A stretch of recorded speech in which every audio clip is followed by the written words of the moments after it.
1450 বছর আগে মক্কার মানুষেরা তাদের কন্যা সন্তানকে জীবন্ত এখানে কবর দিত। নিজের কন্যাকে জীবন্ত এখানে কবর দিত। আপনি বুঝেন সামাজিক অবস্থার অবক্ষয় এতটাই কঠিন পর্যায়ে ছিল।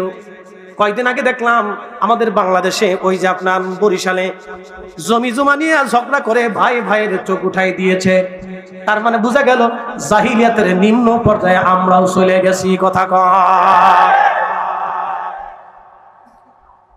শ্রীবর্তীবাসী এই কঠিন অবস্থা থেকে মানব জাতিকে যিনি মুক্তি দিলেন, পথ দেখাইলেন, তিনি অন্য কেউ না, তিনি রাহমাতুল লিল। না হাসতে হয়ে গেছে, জোরে বলেন রাহমাতুল লিল।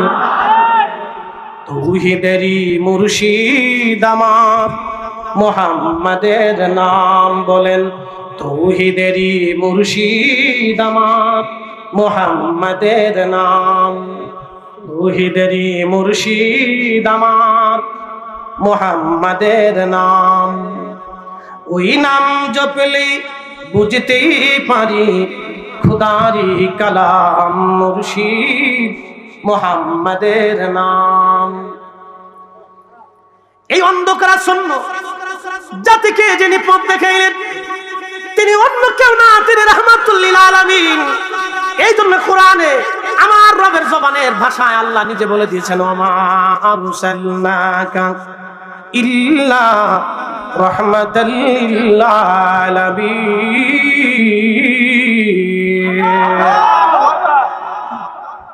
কিছু সময় কি আমাকে দেওয়া যাবে ইনশাআল্লাহ? আজকে জুমার রাত। কিসের রাত? আগামীকাল কি দিন? আপনারা বলেন শুক্রবার, কিন্তু আরবিতে বলে জুমা। আগামী দিন কি দিন? জুমার দিন, মুসলমানদের এক ঈদের দিন। একসাথে বললাম মারহাবা। এই দিনটিকে বলা হয় হাদিসের পরিভাষায় সাইয়্যিদুল আইয়াম, দিনের সর্দার। কেন আমি আপনাকে বুঝাইতেছি। হযরত মুসা নবী তাওরাত পড়তে লাগলেন। তাওরাতের মধ্যে তিনি দেখলেন একটা উম্মত দেখা যায়, এই উম্মতের অনেক মর্যাদা, একে একে গুনে গুনে 70 মর্যাদা। সমস্ত উম্মত থেকে এই উম্মতের মর্যাদা আল্লাহ 70 গুণ বাড়িয়ে দিয়েছেন। সাইয়েদুনা মুসা কালিমুল্লাহ বলেন, হে রব, আপনি আমাকে ওই উম্মত দিয়ে দেন যে উম্মতের 70 গুণ মর্যাদা আল্লাহ দিয়েছেন। আমার রব বলেন, মুসা রে, ওই উম্মত তোমার জন্য বরাদ্দ না। বলে রব্বুল আলামিন, তাহলে কাদের জন্য বরাদ্দ? আল্লাহ রাব্বুল আলামিন বললেন, এ মুসা, ওই উম্মত আমি আমার আখিরি নবী রাহমাতুল লিল আলামিনের জন্য বরাদ্দ করে দিয়েছি। চিৎকার মেরে জোরে বলেন না মারহাবা। আমরা জোরে বলেন কারা? আরো জোরে বলেন কারা? আরো জোরে কারা? জোরে বলেন কারা? আমরা কত গুণ মর্যাদা? 70 গুণ। জোরে বলেন কয় গুণ? কয় গুণ? কয় গুণ? আমাদের গুণে না রাসূলের গুণে? আমাদের গুণে না রাসূলের গুণে? আপনার আমার কি গুণ আছে? এখানে কেউ বুকে হাত দিয়ে বলতে পারবেন যে গুনাহ করেন নাই? একজন লোক দাঁড়ায় বলেন যে হুজুর আমি গুনাহ করি নাই, বুকে হাত দিয়ে বলেন দাঁড়ান যে হুজুর গুনাহ করি নাই। শ্রোতা বক্তা এখানে সবাই আমরা গুনাহগার। তো আমাদের উপায় কি? আমাদের একটা উপায় আছে, রাহমাতুল লিল। উপায় একটা আছে, উপায় একটা আছে। আমরা সবাই গুনার সাথে যুক্ত। এখানে কেউ বলতে পারবে না যে আমি ভুলের ভিতরে নেই। আমরা সবাই ভুলের ভিতরে আছি। কি কথা কর না কেন? কোন না কোন গুনাহ, হাসতে চলতে ফিরতে, বাজারে রাস্তা ঘাটে, ব্যবসা বাণিজ্যে, চলাফেরায়, স্ত্রী সন্তানে, সংসারে, জীবনে, রাষ্ট্রে, সমাজে কোন না কোন সময় আমাদের গুনাহ হয়ে যায়। গুনাহ ছাড়া আমরা কেউ নেই। আমরা এখানে সবাই আসামি, সবাই আল্লাহর দরবারের আসামি।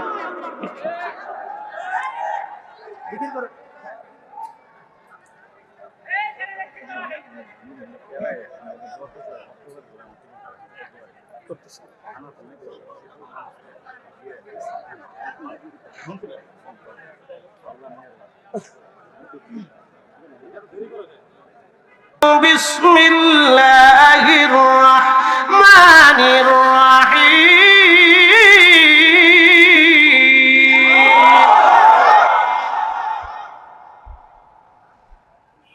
ফাযকুরুনি আযকুরুকুম ওয়াশকুরুলি ওয়া লা তাকফুরুন। আল্লাহু আকবার। বসেন, স্থিরতার সাথে বসেন। কারেন্ট চলে গেছে, অন্ধকারে সুযোগ পেয়ে চিন্তা করছে পালানোর সুযোগ এখন একটু পালাই। হয়তো কারো বিশেষ প্রয়োজন থাকতে পারে, পেশাবের বাথরুমের ঝামেলা থাকতে পারে, এটা সেরে আবার আশা করি ইনশাআল্লাহ আল্লাহ কবুল করুক, বলে না আমিন। ইমানের দৌলত বলছিলাম অনেক দাম। হযরত মুসা নবী বললেন, আল্লাহ এই উম্মত আপনি আমাকে দিয়ে দেন। আমার রব বললেন, মুসা এই উম্মত তোমার জন্য না, এটা আখিরি নবীর জন্য বরাদ্দ করছি। আবার আল্লাহ বলেন, মুসা রে তোমার জন্য এই উম্মত বরাদ্দ না, এই উম্মত আখিরি নবীর জন্য বরাদ্দ করে রাখছি। আল্লাহ নবী বলেন, আমার উম্মতেরা সব উম্মত থেকে আল্লাহ আমাকে 70 গুণ আমার উম্মতের মর্যাদা দিয়েছে। তার একটা মর্যাদার নাম হলো ইয়াউমুল জুমআ। আল্লাহ আমার উম্মতকে একটা দিন দিয়েছেন, দিনের নাম জুমআ। কোন উম্মতকে আল্লাহ জুমার দিন দেয় নাই। পৃথিবীতে 2,24,000 নবী আসছে। ইমাম ইবনে হিব্বানের সহিহ ইবনে হিব্বানের পরিভাষায় 1,24,000 নবী আসছে। ইমামুল হারামাইন শরীফাইন মুল্লা আলী কারি মাক্কি রাহমাতুল্লাহি আলাইহি শরহে ফিকুল আকবরের ভাষায় 2,24,000 নবী রাসূল আসছে। আল্লাহ কোন উম্মতকে জুমার দিন দেয় নাই, শুধু আমার এই উম্মতকে আল্লাহ জুমার দিন দিয়েছে।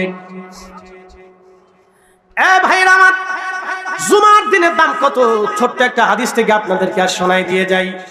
নবী বললেন, আমার উম্মতের আরেক সুনানুত তিরমিজির ভিতরে এসেছে, নবীজি বললেন, জুমার আযান যখন পড়ে যায়, ইয়া আইয়ুহাল্লাযীনা আমানু ইযা নুদিয়া লিস-সালাতি মিন ইয়াউমিল জুমআ, ঈমানদার জুমার জন্য যখন আযান পড়ে যায়, ফাসাউ ইলা যিকরিল্লাহি ওয়া দারুল বাই, আল্লাহর স্মরণে তোমরা বেচা বিক্রি, ব্যবসা বাণিজ্য, দুনিয়াদারি লেনদেন সব কিছু বন্ধ করে দিয়ে জুমার জন্য রওনা করে নাও।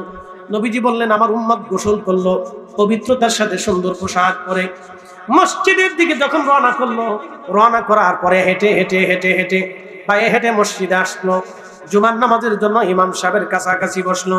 খুব ধীর স্থির ভাবে জুমার নামাজের আজান, খুতবা শুনলো, নামাজ পড়লো, আবার স্থিরতার সাথে মসজিদ থেকে বের হয়ে গেল, হেঁটে হেঁটে বাড়ি চলে গেল। প্রিয় নবী বললেন, প্রত্যেক কদমে কদমে কদমে কদমে আল্লাহ 1 বছর পরিপূর্ণ 365 দিন ইবাদত করলে যে নেকি হয়, 365 দিনে রোজা রাখলে যে নেকি হয়, প্রত্যেক কদমে কদমে আল্লাহ সেই পরিমাণে নেকি আমার উম্মতের আমল নামায় আমার আল্লাহ লিখে দেয়। হযরত মুসা নবী, ঈসা নবী, ইব্রাহিম, ইসমাইল, ইসহাক, ইয়াকুব, আইয়ুব, সুলাইমান, দাউদ, নূহ, আদম, শীশ, ইয়াহইয়া, জাকারিয়া, উযাইর আলাইহিমুস সালাম, দুনিয়ার কোন নবীর উম্মতকে আল্লাহ জুমআ দেন নাই। শুধুমাত্র আমার রাসূলের ইজ্জতের দিকে তাকাইয়া আমার রব আল্লাহ জুমার ইবাদত আমাদেরকে দিলেন। প্রত্যেক কদমে কদমে, প্রত্যেক কদমে কদমে 1 বছরের নেকি। শুধু জুমার জন্য মসজিদে হেঁটে হেঁটে যদি যান, প্রত্যেক কদমে কদমে 1 বছরের নেকি। যদি 500 কদম হাঁটেন, 500 বছরের নেকি। 1000 কদম হাঁটেন, 1000 বছরের নেকি। 2000 কদম হাঁটেন, 2000 বছরের নেকি। 400 কদম হাঁটেন, 400 বছরের নেকি আল্লাহ আপনার আমল নামায় লিখে দিবে। একবার জোরে বলা যাবে কি আল্লাহু আকবার? এটা কি আমাদের গুণে না নবীর গুণে? না না, আস্তে হয়ে গেছে, জোরে বলেন, আমাদের গুণে না রাসূলের গুণে? তাহলে নবীজির রহমত, এতে কি কোনো সন্দেহ? একসাথে বলেন, সন্দেহ সন্দেহ নেই। তিনি সৃষ্টির শ্রেষ্ঠ, তাতে কোনো সন্দেহ। তিনার চাইতে সৃষ্টিতে কেউ মর্যাদাবান আর অদ্বিতীয়, তিনি ছাড়া কেউ নাই, কোনো সন্দেহ। আল্লাহর পরে তার মর্যাদা, এতে কোনো সন্দেহ। সমস্ত নবীদের তিনি ইমাম, এতেও কোনো সন্দেহ। তিনি হাউজে কাউসার ওয়ালা, এতে কোনো সন্দেহ। তিনি মাকামে মাহমুদ ওয়ালা, এতে কোনো সন্দেহ। রাসূল মেসাল কি? সৃষ্টির সাথে নবীর কোনো মেসাল নাই। কি কথা কর না কেন? সৃষ্টির সাথে রাসূলের কোনো মেসাল। নবীজির পাগড়ি, অ্যাটেনশন, আমার মাথায় পাগড়ি দেখতেছেন, এই পাগড়ি কোনো কাপড় দিয়ে বানানো হয়েছে, এই কাপড়টা সুতা দিয়ে বানানো হয়েছে, সুতাটা তুলা দিয়ে বানানো হয়েছে, অথবা পাট দিয়ে বানানো হয়েছে। অ্যাটেনশন, কারেন্ট জামানো তাই হোক, কারেন্টের চিন্তা আমাদের করে লাভ নাই। কারেন্ট চলে গেলে আল্লাহ জবান দিয়েছে, জবান দিয়ে চলবে ইনশাআল্লাহ। আল্লাহ কবুল করুক, বলেন আমিন। তাহলে মাহফিলে বসে আপনারা খুশি না বেজা? যদি মাহফিল না হইতো তাহলে কি করতেন? ঘুরে বেড়াইতেন, ঘুরতেন, আড্ডা দিতেন। আল্লাহ ওইখান থেকে এই যুবকরা, এলাকাবাসী সবাই মিলে মাহফিলটা সাজানোর কারণে অন্তত হলেও আল্লাহর বেহেশতের বাগানে কিছু সময় বসার সুযোগ হয়েছে। আর আমাদের উলামা ইকরামের কিছু কথা শোনারও তৌফিক আল্লাহ দিছে। কিছু সময় হলেও আল্লাহর জিকিরের মজলিসের ভিতরে আপনার সময় কাটানো হয়ে গেছে। 1000 বছর তালাশ করলেও বাকি জীবনের যে 2 ঘন্টা পার হয়েছে, এই 2 ঘন্টা আর পাবেন না। কি কথা কর না কেন? বাকি 2 ঘন্টা আর জীবনে কোনোদিন পাবেন না, আর পাবেন না। প্রিয় উপস্থিতি হাজির, খুবই মনোযোগের সাথে শুনবেন। শুধু আমাদের জমানায় না, সর্ব উম্মতের জামানার জন্য নবীজি রহমত ছিলেন। শুধু আমাদের এই যুগ না, সর্বযুগের জন্য নবীজি রহমত। প্রশ্ন রাখতে পারেন, ফরিদি হুজুর কিভাবে? আমি আপনাকে বুঝাইতেছি, মনোযোগ দিয়ে কথাগুলি শুনবেন। আপনি যেই জগতের মধ্যে বাস করেন, এই জগতের নাম হলো জড় জগৎ। এই জগৎকে বলা হয় দুনিয়ার জগৎ। এই জগতের পরে আল্লাহ আপনাকে আরেকটা জগতে নিয়ে যাবে। এই জগতের নাম হলো আলমে বারজাক, কবরের জগৎ। ঠিক কিনা বন্ধু? মনোযোগ দেন। দুনিয়ায় আসার আগে আপনি আরেকটা জগতে ছিলেন। এই জগতের নাম হচ্ছে রেহেমের জগৎ। মায়ের পেটের ভিতরে আপনি ছিলেন। আল্লাহ বললেন, ও আমার বান্দারা তোমরা শোনো, ইনসানি মিন তিন, আমি মানুষকে মাটি থেকে সৃষ্টির সূচনা করেছি। সুম্মা জাআলা নাসলাহু মিন সুলালাতিন মিন মাইন মাহিন, এবং মানুষের সৃষ্টি আমি করেছি একজন পুরুষ আর একজন নারীর মিলনের মাধ্যমে। নির্গত একটা ধাবমান পানি বলা হয়। এই পানিটা বাবার নির্গত শরীর থেকে নির্যাস, বাবার মায়ের শরীর থেকে নির্যাস একটা পানি। সেবজনে ফি কারারিম মাকিন, কোরআনে আল্লাহ বলেন ফি কারারিম মাকিন, সেবজন বলা হয়। আর বাংলায় বলে জরায়ু। এই জরায়ুর ভিতরে, ইংরেজিতে বলে সেবজন, একেবারে নির্জন স্থানে আমি মায়ের রেহেমের ভিতরে পানিটাকে রাখলাম। পানিটাকে রাখার পরে এই আয়াতের তাফসীরের ভিতরে আল্লাহর নবী লিখেছেন, তাফসীর ইবনু কাসিরে, ইমাম ইবনু কাসির রাহিমাহুল্লাহ 700 বছর আগে তিনি লিখতেছেন, হাবিবে কিবরিয়া নবীজি বললেন, আমার উম্মতেরা তোমরা শুনে নাও, মায়ের রেহেমের ভিতরে 40 দিন পর্যন্ত এই পানিটাকে আল্লাহ রিফাইন করলেন। 40 দিন রিফাইন করার পরে ওই পানিটাকে আমার রব, আমার আল্লাহ 40 দিন পরে আল্লাহ রক্তপিণ্ড বানাইলেন। আল্লাহ কোরআনে বললেন, খালাকাল ইনসানা মিন আলাক, আমি মানুষ বানাইছি রক্তপিণ্ড থেকে। ওই রক্তপিণ্ডটাকে আরো 40 দিন রিফাইন করা হলো। 40 দিন রিফাইন করার পরে রক্তপিণ্ডটা গোশতখণ্ড হয়ে গেল। গোশতখণ্ডটাকে আরো 40 দিন আবার আল্লাহ রিফাইন করতে করতে একটা মধ্যবর্তী সুন্দর একটা বডির স্ট্রাকচার হয়ে গেল। এই বডির স্ট্রাকচার হওয়ার পরে 120 দিনের মাথায় রুহের জগৎ থেকে আমার আল্লাহ একটা ইঞ্জিন আপনার দেহের ভিতরে দিয়ে দিলেন। এই ইঞ্জিনের নাম হচ্ছে রূহ।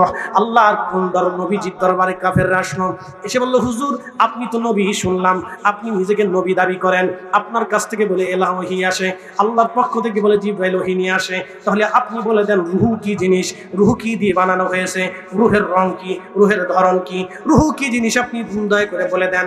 আল্লাহর নবীজি বসে আছেন, আল্লাহর পক্ষ থেকে জিবরাইল আমিন ওহী নিয়ে আসলেন। জিবরাইল আমিন এসে বললেন, হুজুর ওয়াসআলুনাকা আনির রূহ, কাফেররা আপনাকে রূহ সম্পর্কে প্রশ্ন করে, আপনি জবান খুলে বলে দেন, কুলির রূহু মিন আমরি রাব্বি, এই রূহটা আমি আল্লাহ পাকের একটা হুকুম মাত্র, হুকুমে এসেছি, হুকুমে চলে যাব। কথা কন না কেন? তার হুকুমে আসলাম। জোরে বলেন, জোর হয় না কেন? আরো জোরে, আরো জোরে, আরো জোরে। কার হুকুমে আইছি? কার হুকুমে? কার হুকুমে? কার হুকুমে? আর জমিনে হুকুম বাস্তবায়ন করবো কার? জোরে বলেন, কার হুকুম মানবো? কার আইন মানবো? কার? তো আল্লাহর হুকুমে মাহফিল চলবে। কথা বলেন ঠিক কিনা? হিসাব সহজ, হিসাব সহজ, কঠিন কিছু। যত পেছাবেন তত অঙ্কের ঝামেলা বাড়বে। সূত্র সহজ করে দেন, a square plus b square, একবারে সহজ। সূত্র জানবেন, অঙ্ক মাত্র 2 মিনিটে শেষ। আর সূত্র জানবেন না, কিয়ামত পর্যন্ত কষতে থাকবেন, খাতা শেষ হবে, কলম শেষ হবে, জিন্দেগিও শেষ হবে, কিন্তু মাথার অঙ্ক মিলতো না। হিসাব সহজ, হিসাব সহজ। জমিন কার? আরো জোরে। আমরা কার? মাহফিল কার? জোরে বলেন, আরো জোরে। আমরা কার? আসমান কার? কুরআন কার? নবী কার? মাহফিল কার? জিকির কার? তো কুরআন কার? আইন চলে কার? সূর্য কার আইনে? চাঁদ কার আইনে? বাতাস কার আইনে? বৃষ্টি কার আইনে? মাহফিল আল্লাহর আইনে। হিসাব সহজ, কঠিন করে হিসাব সহজ। একসাথে বলবেন আল্লাহু আকবার। আমরা কার? খাবার খাওয়াই কে? আমার কি আছে? জোরে কর না, আরো জোরে কর। আমার বলে কোনো কিচ্ছু। চোখ কার? আল্লাহ। কান কার? আল্লাহ। জিহ্বা কার? আল্লাহ। শরীর কার? শক্তি দিছে কে? আল্লাহ। জীবনে শক্তি দেখছেন? শক্তি দেখছেন? শক্তি দেখা যায় কিন্তু অনুভব করা যায়। নাস্তিক বলে আল্লাহ বলে কিছু নেই। নাস্তিকরা বলবেন বেটা তুমি তো গাধা, তুমি বুঝো না, তুমি জীবনে শক্তি কোনোদিন দেখলা না, তো শক্তি দেখেন না দেখলা না তো ক্ষুধা কেমনে দেখবা? কথা ঠিক কিনা? শক্তি দিছে কে? শক্তি কি দেখা যায়? অনুভব করা। এই লাইট চলে কার শক্তিতে? ফ্যান চলে কার শক্তিতে? আল্লাহর শক্তিতে। এই উপস্থিতি আমাদের কিছু নাই, আমাদের জিন্দেগিতে কিছু সবই। এই জন্য আল্লাহ বাস করে قل إن صلاتي ونسكي ومحياي ومماتي لله رب العالمين।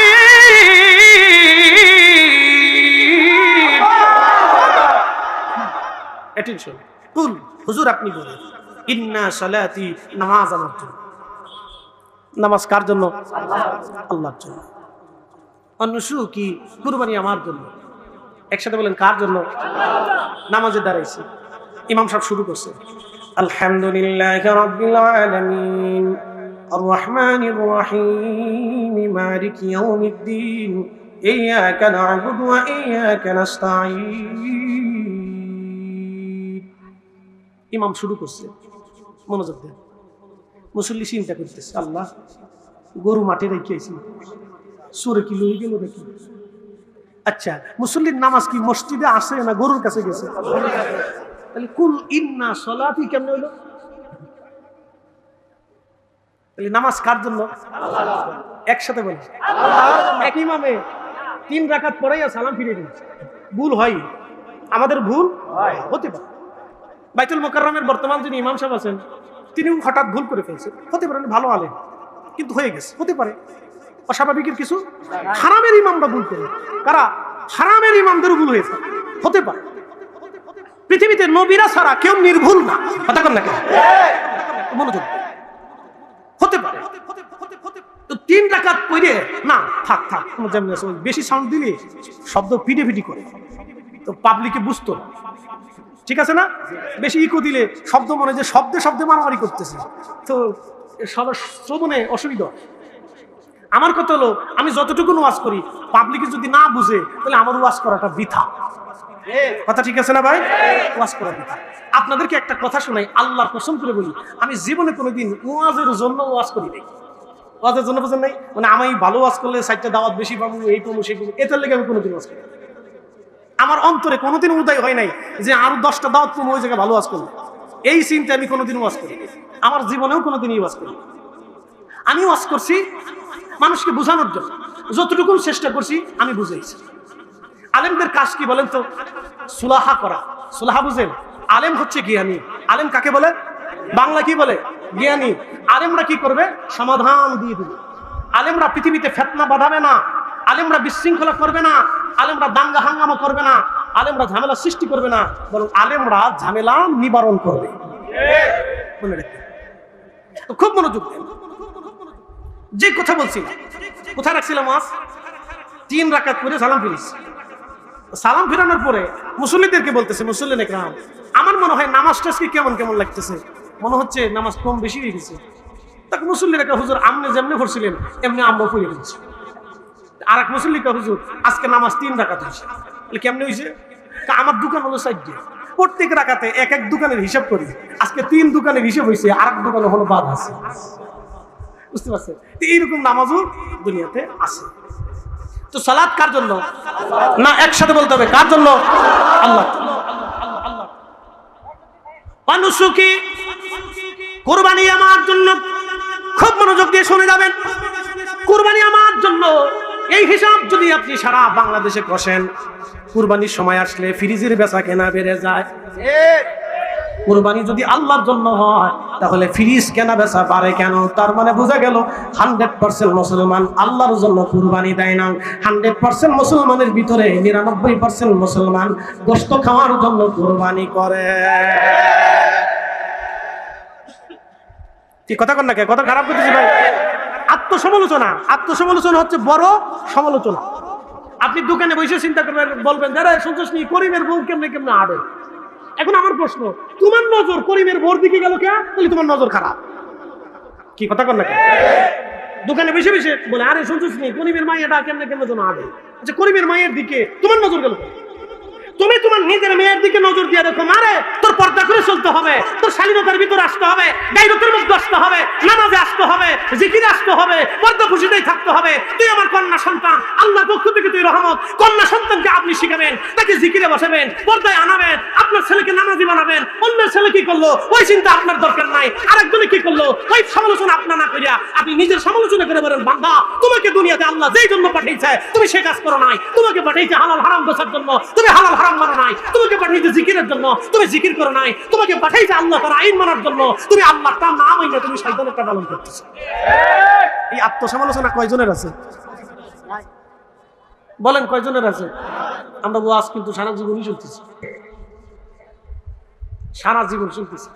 শোনেন, আমাদের আলেমদের কাজ দোয়া বন্ধ করা না, আমাদের আলেমদের কাজ মিলাদুন নবীর মাহফিল বন্ধ করা না, আমাদের আলেমদের কাজ সিরাতুন নবীর মাহফিল বন্ধ করা না, আমাদের আলেমদের কাজ ওই কোরআন খতম বন্ধ করা না, আমাদের আলেমদের কাজ খতমে বুখারী বন্ধ করা না, আমাদের আলেমদের কাজ জিকিরের মাহফিল বন্ধ করা না, আমাদের আলেমদের কাজ ওই কবর জিয়ারত বন্ধ করা না, আমাদের আলেমদের কাজ মানুষকে খাওয়ানো বন্ধ করা না। আমাদের আলেমদের কাজ ছিল মানুষকে আল্লাহর দিকে ডাইকা তাকে মসজিদ বাড়ি থেকে দাওয়াত করে মহব্বত করে মসজিদে টাইনা আনা, জিকিরের মজলিসে বসানো, হালাল হারাম বুঝানো, সুদ থেকে সরানো, ঘুষ থেকে সরানো, অন্যায় থেকে সরানো, জুলুম থেকে সরানো, জুলুম বন্ধ করা, অন্যায় বন্ধ করা, চুরি বন্ধ করা, ডাকাতি বন্ধ করা। এটাই ছিল আমাদের আলেমদের কাজ। কথা বলে ঠিক না?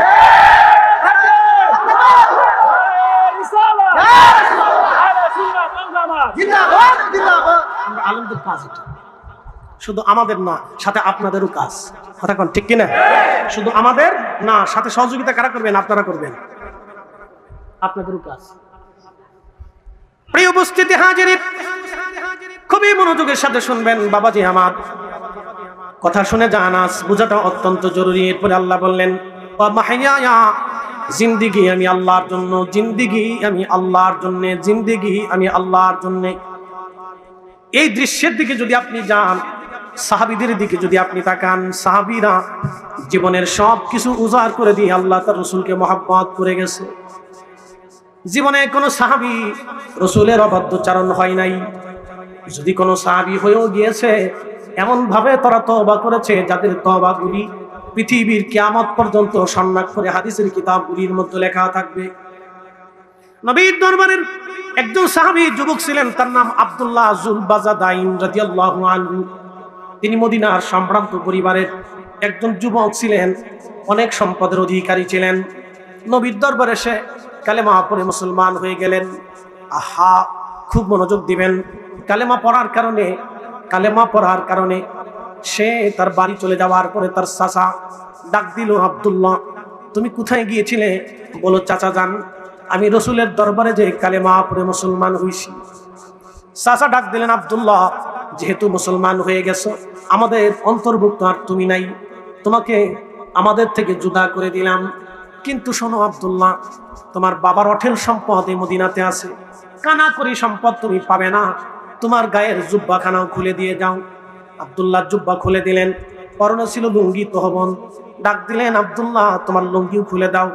আব্দুল্লাহ ডাক দিল, চাচা যান জুব্বা নিয়েছেন, কোনো অভিযোগ নাই। সম্পদ থেকে জুদা করে দিয়েছেন, তাতেও কোনো অভিযোগ নাই। এই তহবনটা দয়া করে আমাকে দেন, কারণ আমি যুবক মানুষ, সতর ঢেকে রেখেছি। চাচা গো, এই জুব্বা আমাকে লুঙ্গিখানা দয়া করে ভিক্ষা দিয়ে দেন। চাচা ডাক দিল, আব্দুল্লাহ রে, মুসলমান যেহেতু হইছ, আমাদের ধর্ম থেকে বিচ্যুত হয়ে গেছো, আমাদের দরজায় তোমার কোনো জায়গা নাই। ওই লুঙ্গিটাও আমাদের টাকার কেনা, অতএব লুঙ্গি যদি খুলে না দাও, আমি জোর করে তোমার কাছ থেকে লুঙ্গি খুলে নেব। আব্দুল্লাহ চোখের পানি ছেড়ে দিয়ে সেই দিন চাচার হাতে লুঙ্গিখানা দিয়ে উলঙ্গ হয়ে তিনি বস্ত্রহীন হয়ে একটা দৌড় মারলেন। সাহাবী রাসূল দৌড়াইয়া মার ঘরের দরজার সামনে ডাক দিছে, মা, ও মা, দরজা খোলো, আমি তোমার আব্দুল্লাহ আসছি। মা দরজা খুলে দেখে যুবক ছেলেটা মায়ের সামনে বস্ত্রহীন হয়ে দাঁড়িয়ে আছে। মায়ের কাঁধের উপরে ছিল একটা চাদর, চাদরখানা কাঁধের উপর থেকে নিয়ে মা আব্দুল্লাহর হাতে দিয়ে বলতেছে, আব্দুল্লাহ রে, এই চাদরখানা দিয়ে তুমি আগে সতর ঢাকরে বেটা, তারপরে কথা বলতেছি। 17 টাকার পরে মা ডাক দিয়েছে, আব্দুল্লাহ কে তোকে আজকে উলঙ্গ করলো বেটারে? এই মদিনার মধ্যে তুই সবচেয়ে ধনী ব্যক্তির সন্তান, কার কলিজাতে সাহস আসে আমার সন্তানকে মদিনায় উলঙ্গ করে? বেটা বল। বলতেছে, মা গো, আমি রসুলের দরবারে যে কালেমা পড়ে মুসলমান হয়ে গেছি। শুধু কালেমা পড়ার কারণে আমার চাচাই আমাকে সমস্ত সম্পদ থেকে জুদা করে দিয়েছে, আর আমার শরীর থেকে সমস্ত পোশাকগুলি টেনে টেনে খুলে নিয়ে গেছে। মা গো, সমাজ থেকে আমাকে জুদা করে দিয়েছে। ও মা, আমি জানি সন্তানের সবচেয়ে নিরাপদ আশ্রয়ের নাম হচ্ছে মায়ের কোল। মা গো, আমি তোমার দরজায় ধন্না দিয়েছি, মা তোমার কাছে আমি আসছি। আব্দুল্লাহ জুল বাজাদাইনের আম্মা ডাক দিয়ে বলতেছে, আব্দুল্লাহ রে, তুই যেহেতু আমাদের ধর্ম ছেড়ে ভিন্ন ধর্ম গ্রহণ করেছিস, আব্দুল্লাহ আমার দরজা থেকে তুই চলে যা। বেটারে, আমি মা তোকে চাদরখানা ভিক্ষা দিয়ে দিলাম, যদি কোনোদিন কালেমা ছেড়ে দিয়ে আসতে পারিস, যদি কোনোদিন কালেমা ছেড়ে দিয়ে আসতে পারিস, তাহলে কালেমা ছেড়ে আমার কাছে আসবি, সন্তানের পরিচয় দিব, মায়ের পরিচয় হবে। কালেমা না ছাড়লে আব্দুল্লাহ রে, মায়ের পরিচয় কোনোদিন আমি তোকে আর দেব না। সেদিন সাহাবী রাসূল আশিকে রাসূল আব্দুল্লাহ জুল বাজাদাই মায়ের সামনে দাঁড়িয়ে ডুকরিয়ে ডুকরিয়ে কেঁদে বলেছিল, মা, ও মা, দুনিয়ার সব ছেড়ে দিতে পারি মা, কিন্তু রাসূল কারীমের চরণ কদম আমি আব্দুল্লাহ কোনদিন ছেড়ে যাব না। চিৎকার মেরে জোরে বলেন আল্লাহু আকবার। কখনো তোমাকে যদি ভুলি, হেদায়েতের আলো জেলে নিয় কাছে তুলি, কখনো তোমাকে যদি ভুলি, হেদায়েতের আলো জেলে নিয় কাছে তুলি, ঠাই দিও প্রিয়তম ওগো মহিয়ান, তুমি রহমান, তুমি মেহেরবান, অন্ধ গাহে না শুধু তোমারই গুণগান, অন্ধ গাহে না শুধু তোমারই গুণগান, বুঝে বুঝে না তবু শান, তুমি রহমান, তুমি মেহেরবান। বুঝতে কি কোনো অসুবিধা? তাহলে বসা যাবে কি যাবে না? দোয়ার দরকার আছে না নাই? না না, আসতে বলেন, আছে না নাই? এখানে বাবা মা কেউ না কেউ মারা গেছে, হাত বাড়ান তো। কেউ না কেউ মারা গেছে, বাবা মা কেউ না কেউ মারা গেছে, অধিক মানুষ হাত নামান। কবর থেকে মা, কবরের উপরে বসিয়া মা ডাক দিছে, সন্তান মাহফিলে গেছ, ভুলে যাও না, এই মাহফিলে বসে আমাদের জন্য দোয়া করো। সন্তান রে, এই মাহফিলে বসে দোয়া করো। এই মাহফিলের দাম কত আপনাকে একটু বুঝাই দিয়ে যাই, বুঝার দরকার আছে না?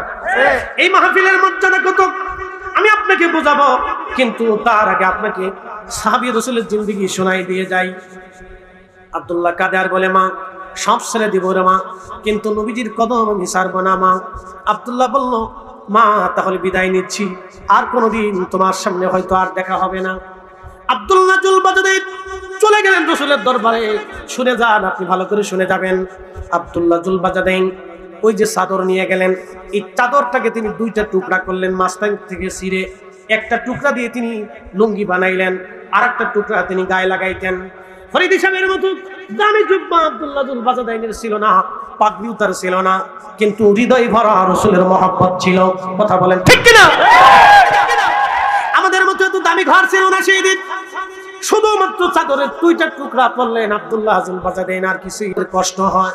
আপনি একটু আল্লাহর রাসূলের কাছে বলেন, আব্দুল্লাহ যেন আস্তে আস্তে জিকির করে, জোরে জিকির না করে। হযরতে সাইয়েদুনা ফারুক আযম ওমর রাদিয়াল্লাহু আনহু তিনি নবীজির দরবারে বলেন, ইয়া রাসূলুল্লাহ, আব্দুল্লাহর নামে একটা অভিযোগ আসছে। বলে, ওমর কি অভিযোগ বলো? বলে, হুজুর, আপনার আব্দুল্লাহ মসজিদে নববীতে জোরে জোরে জিকির করে, এই জিকিরের কারণে সাহাবীদের ইবাদতে ব্যাঘাত হয়, সাহাবীদের কষ্ট হয়। নবীজি আপনি বলে দেন আব্দুল্লাহ যেন জোরে জিকির না করে। আল্লাহর নবী বলেন, ওমর থামো, আমার আব্দুল্লাহকে নিবৃত করো না, তাকে জোরে জিকির করতে দাও, কারণ আমার আব্দুল্লাহ অনেক কষ্টের বিনিময়ে কালেমা পেয়েছে, অতএব তাকে জিকির করে তার অন্তরের হক আদায় করতে দাও। একবার জোরে বলা যাবে কি মারহাবা? আমার দিকে তাকান, এখান থেকে বুঝার অনেক কিছু আছে। আব্দুল্লাহকে নবী কি জিকির বন্ধ করাইছে না করতে দিছে? না, জোরে জোরে জোরে জোরে জোরে জোরে। জিকির কি বন্ধ করাইছে না করতে দিছে? সাহাবীদের কষ্ট হয়, তারপরে নবী বলেন ওমর তাকে জিকির করতে দাও, তাকে নিবৃত করেও না, তার জোরে জোরেই করতে দাও। আল্লাহু আকবার। আল্লাহর নবী জিকির বন্ধ করাই নাই, তাহলে আমি করাবো কেন? কি কথা কন না কেন? আল্লাহর নবী জিকির বন্ধ করাই নাই, তাহলে আমি কেন করাবো? কেন আমি করবো না? না না না, এই হুকুম আল্লাহ আমাকে দেয় নাই, ইজাজত আল্লাহ আমাকে দেয় নাই। নবীজি বললেন সাহাবী ওমর রে জিকির করতে দাও আব্দুল্লাহকে, তাকে নিবৃত করিও না। হযরত আব্দুল্লাহ জুল বাজাদাইন জোরে জোরে জিকির করতেন, জিকির কখনো বন্ধ করতেন না। আজকে আপনাদেরকে আমি একখানা হাদিস কারিমা শোনাবো, যে হাদিসের মাধ্যমে রাসূল কারীমের দরবারে মোস্তফা এই যে মাহফিল আপনারা সাজাইলেন, এই মাহফিলের মর্যাদাটা একটু শোনাই দিয়ে যাই, নইলে বুঝবেন না। হযরত আবু সাঈদ খুদরি রাদিয়াল্লাহু আনহু থেকে হাদিস এসেছেন, ক্বালা মুআবিয়া রাদিয়াল্লাহু আনহু, তিনি কি হাদিস বলেছেন হযরত মুআবিয়া রাদিয়াল্লাহু আনহু, ইন্না রাসূলুল্লাহি সাল্লাল্লাহু আলাইহি ওয়াসাল্লাম খারাজা আলা হালকাতি আইনিন নাসাবিহি। হযরত রাসূলের সাহাবী বললেন আমরা নবীজির সাথে বের হলাম, এমন সময় যাচ্ছিলাম সাহাবীদের একটা মজলিসের পাশ দিয়া হালকা হালকা হালকা হালকা, বুঝতে পারতেছেন আমাদের অনেকেই সরমনার মুরিদ আছে, তারা বলে আমরা হালকায় যাইতেছি। হালকা মানে বৈঠক। হালকা মানে কি? হালকা মানে বৈঠক। বলে হালকায় জিকির আছে আমার, জিকিরের বৈঠক আছে আমার, তরিকতের মজলিস আছে আমার। কথাটা সুন্দর, আমি কথাটাকে হাদিস থেকে প্রমাণ করছি, খুব মনোযোগ দিয়ে দেন। হালকায় জিকির, হালকায় জিকিরে সাহাবীরা বসে গেলেন। নবীজি জিজ্ঞেস করলেন ও আমার সাহাবীরা, মা আজলাসাকুম, তোমরা কি করতেছো এইখানে বসে বসে? তোমরা যে মজলিস সাজাইলা, মজলিস কায়েম করলা, এই সাহাবীরা এই মজলিসের মধ্যে তোমরা কি করো? একসাথে বলবেন না মারহাবা? মজলিস কায়েম করছে কারা? না জোরে বলেন কারা? না জোরে জোরে জোরে কারা? মজলিস কায়েম করছে কারা? সাহাবীরা। ভালো করে শুনুন, একসাথে বলেন কারা? না জোরে বলেন কারা? আমি বুঝাইতেছি, জোরে বলেন কারা? সাহাবীরা মজলিস কায়েম করছে। সাহাবীরা, সাহাবীরা মজলিস কায়েম করলেন, মাহফিল কায়েম করলেন, হালকায় মাহফিল সাহাবীরা দিলেন। মারহাবা কর। আচ্ছা, নবীজি বললেন মা জালাসনাকুম, তোমরা করতে মা জালাসাকুম, তোমরা এই মজলিসের মধ্যে কি করো? তোমাদের করণীয় কি? তোমাদের কাজ কি? আখা সাহাবায়ে کرام জবাব দিলেন ক্বালু জালাসনা নাদুল্লাহি ওয়া নাহমাদুহু, নবীজি আমরা এই মজলিসের ভিতরে আল্লাহ জিকির করি এবং আল্লাহর হাম করি। একসাথে জোরে কন্না মারহাবা। বলেন জিকির হয় কার? জোরে বলেন কার? আজকের মাহফিলে জিকির হয় কার? না আরো জোরে বলেন, জোরে জোরে জোরে জোরে। কোরআনের মজলিসে জিকির হয় কার? আল্লাহ। তাফসীরের মাহফিলে জিকির হয় কার? মিলাদুন নবীর মাহফিলে জিকির হয় কার? আল্লাহ।